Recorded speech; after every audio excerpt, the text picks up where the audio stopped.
Alright guys, we gotta talk about something here. I watch all these YouTube videos and stuff, and it's crazy some of the stuff you see. I'm gonna show you a crazy one, and I'm gonna show you a normal one, and why and what, and pros and cons, and I think reporting these is almost idiotic at times, and people read in way too much to what these are, but okay.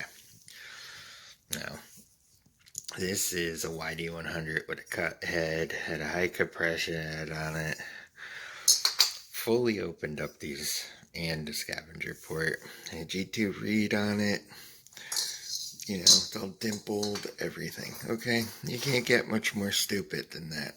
Exhaust ports widened out, I think 2 millimeters each side.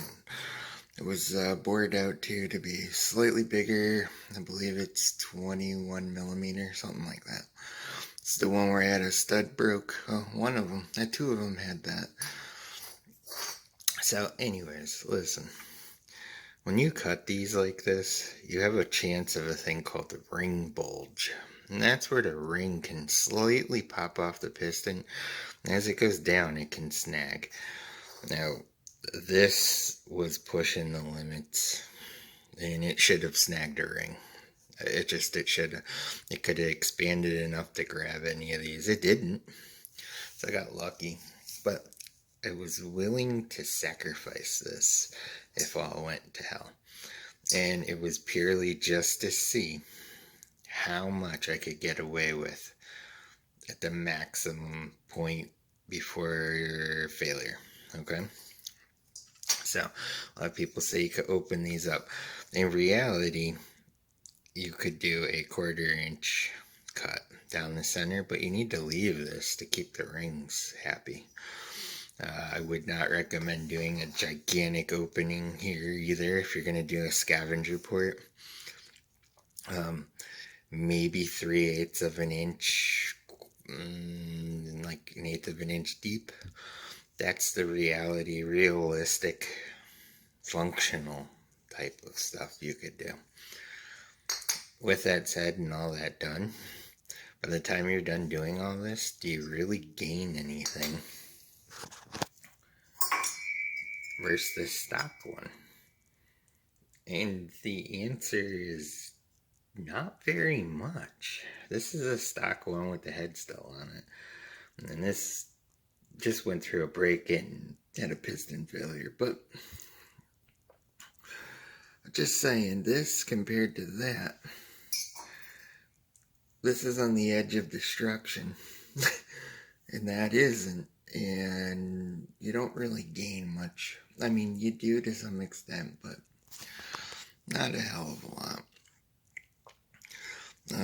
These are designed the way that they're factory cut to be low and high torque motors. So you could increase its torque and stuff and put a bigger or smaller sprocket on and go faster and whatnot, and you know, there's stuff to it. If you need to watch a video how to port something that's a 2-stroke, don't. I mean, there's just no need. This right here is going to be all you're going to need to have fun if you don't know what the hell you're doing. Just saying. Okay? So, with that said, here is a stock head. And if you can see, these are open transfers, but they put this ridge here. And I see people cutting these out and stuff, and they're idiots. This is actually to prevent ring bulge, so it doesn't snag down here as it goes up and down. And, you know, that's it. But the main thing you want to do, and this is run, if you see, I leave the intakes always rough. I clean them out, make sure they're nice and clean. Let's see if we can focus on this. You know, you make sure they're nice and clean. And then on the exhaust side, you know, run some emery cloth and stuff in there and polish it. Because after a while, and you get it nice and shiny, the exhaust, you know, the buildup of particles isn't as bad. So, you know, that does help. So, all in all, I mean, that's really it. And, I don't know. I mean, if you know what you're doing and you're willing to make a mistake and so forth, go with it. But if you've never done any of this before and you think you're gonna make some badass motorcycle engine out of this, you're not even close to being. But the end result is, I mean, you're only gonna get, even with something this crazy compared to the stock one, with all of it done, reed valve, all that one with a reed valve windowed piston. If you did the whole thing, I mean, you're gaining maybe, 3/4 of a horsepower or something. But I mean, if you're gonna go crazy, get a minarelli. Get something along the lines of that, put it in, do it the right way. That's geared more towards the mid-range of saw engines and the higher end of the RPM. The power bands. So these are at the very low end. And the higher RPM you go, the less power it actually produces. So it's all in the beginning on these.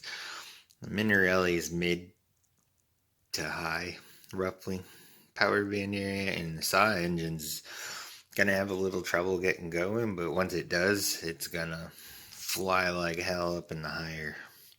So that's kind of the basics of it. As far as it goes, any of these bike kits, I mean, by default, they make them low end. I mean, they don't want people going 65 miles an hour on a bicycle dying, or the hobby's over. So that's the logic to it. And you're going to need a timing wheel to, port one of these correctly and stuff. So anyways, that's just the basics.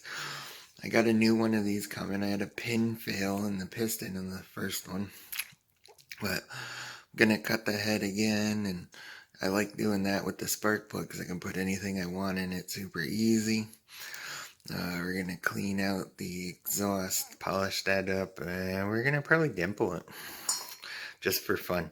That's another whole bullshit thing. Does it work? Does it not? Nobody knows. There's no testing. Can you do it? Yeah. Does it affect anything? No. So if it did, it didn't play a negative role. Let's put it that way. All right. Peace. Show you how to get the most out of these little bicycle engines for any given situation. Be sure to keep an eye out as we add new videos to this series playlist. Also check the pinned comments for additional information and any corrections that may need to be made. I'm by no means an expert on this subject.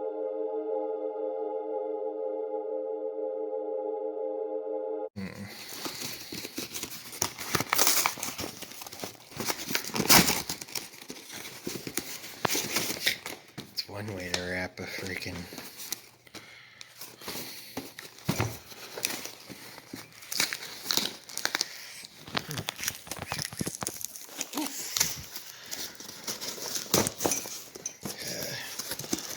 So what we got here?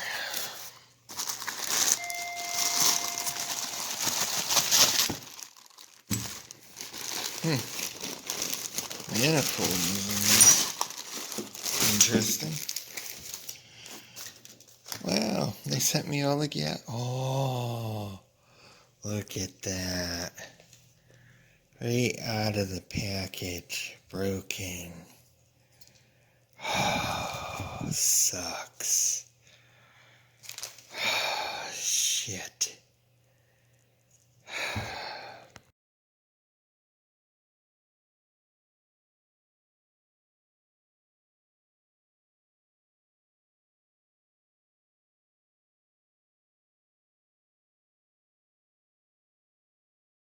Like I said, they sent me this bad boy cracked.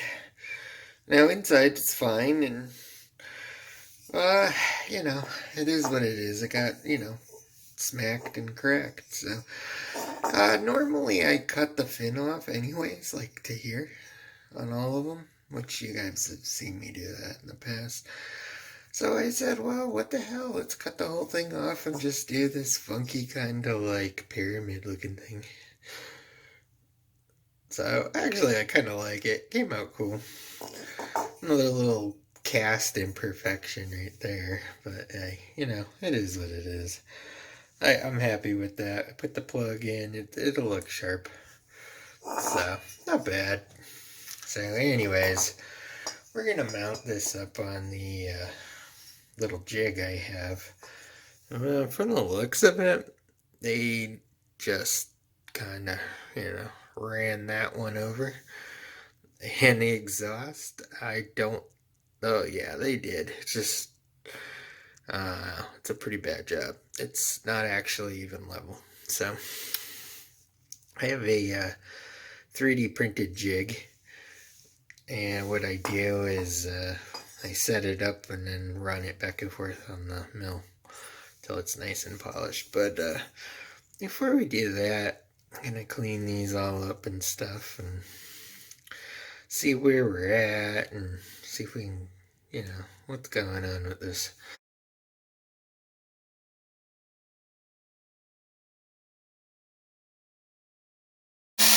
Merry Christmas! Jesus. Look at all the metal dust.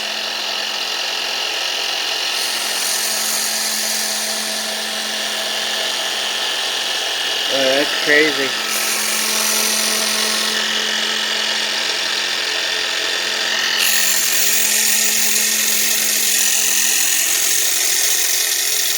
Doesn't matter.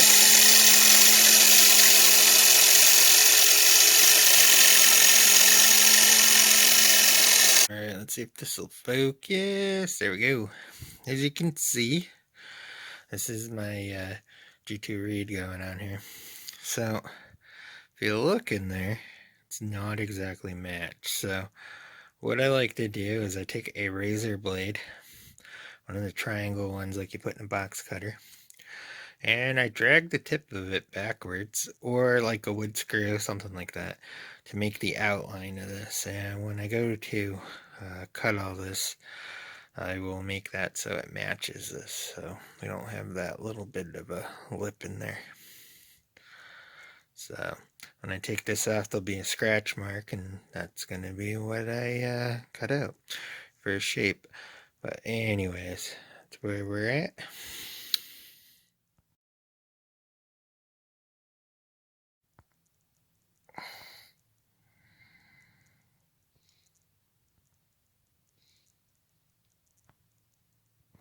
Okay, so here's where I'm at.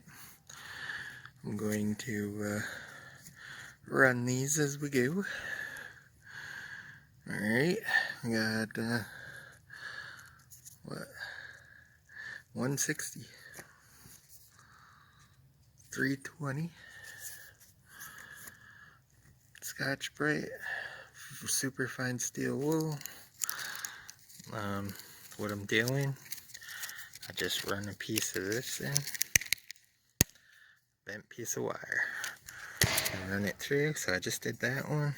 You can see, got it really nice and smoothed out. We're gonna continue. Alright, that's after next one, 320. Let's continue. Alright, so I got a few little divots and stuff in there yet. It's just getting dark out, and I like to do this outside to get it, but it's pretty damn close. I'll finish this up tomorrow, get all those little fine scratches out with the steel wool, and then yeah, see, it's just little tiny stuff, but that'll smooth it all out. It'll be good. We'll do that tomorrow.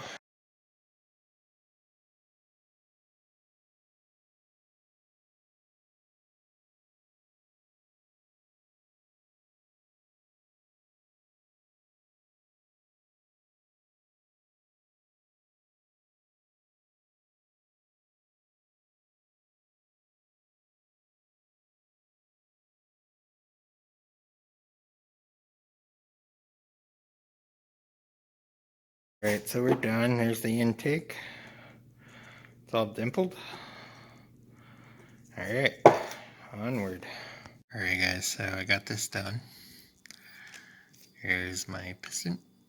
I cut it on the CNC mill and did my Wiseco clip holes so I can remove the clips. You don't want to use the stock ones. So those are done. It's all cleaned up, nothing sharp. Anyways, if you see pin number 1, that's correct on the bottom. And the top pin is not set fully. And this came out and killed my last one. So we're gonna tap that in, then should be good to go. Alright, so these are the crappy clips that come with it. And we're not gonna use those. Let's see. Alright.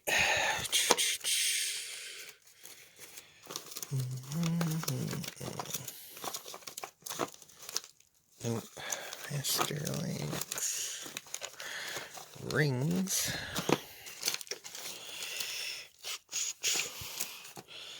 No, they gotta be right here. Oh, I do need one of those. Oh, here we go. Got a bearing in the clips I wanted. Cool. Alright, now I got a Gungeon pin up there, so. Alright, we're gonna assemble this tomorrow and then go from there. But yeah, here's the stash of crap, all my friends call it anyways. It's basically everything you could want for a motorized bicycle of every kind in here. Brake levers, locking ones, all kinds of crap. Hell, there's a whole transmission in here. Or 4-stroke. Like 6 chains. You never know when you need 3 of those. More freaking levers. Oh, the other ones were locking levers. Oh yeah, I got hub adapters, all kinds of stuff. Disc brakes, cables, all this fun stuff. Free wheels, brake gears. So yeah, this is my quick little stash box. But anyways, one of like every kind of spark plug. Extra hose. Anyways, alright, peace. It's getting closer. Got the carb, got it mounted. Gotta wire the CDI and put the exhaust on, and that'll be tomorrow. Right now, I'm tired.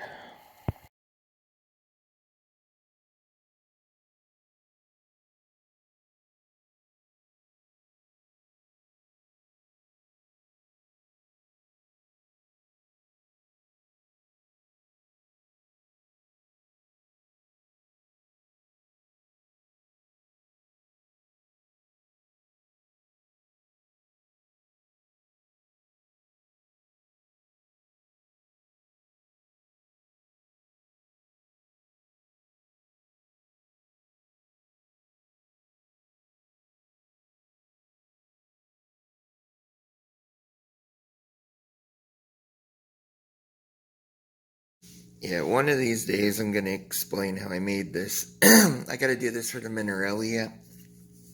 But I got tired of the, it killing all the cables. So what I did is I took basically it's a 1/2-inch piece of aluminum I milled down on the lathe and made like a collar to go over it. And that way I could machine a flat spot because I needed something for the washer to push down. Now if you see, there's a groove. You see that V groove right there? It goes all the way through. The cable sits in there and the washer pushes down and holds it in place, but it doesn't chew it all up. So anyways, I drilled the hole straight through this where the factory one was and then tapped it with 6mm threads. So I put a 6mm bolt right through it. But that's my clutch arm and this works so good. So I'll stick this in a video because a lot of people try all these different things, and this has been a blast. Anyways, here's a look and see how the cable pulls through. So that's how it clamps down. So, alright. Alright, so I got the beast all together. It looks good. The one thing though is I'm gonna have to wait to start this because we are freezing outside, and this is gonna be a beast to start the first time. I still got oil and stuff in it from when I cleaned it and everything, so that'd be a complete nightmare to start at the moment. So I'm hoping it warms up and we'll get it running and see how it goes. But right now it is complete. That's the new one. Came out pretty cool.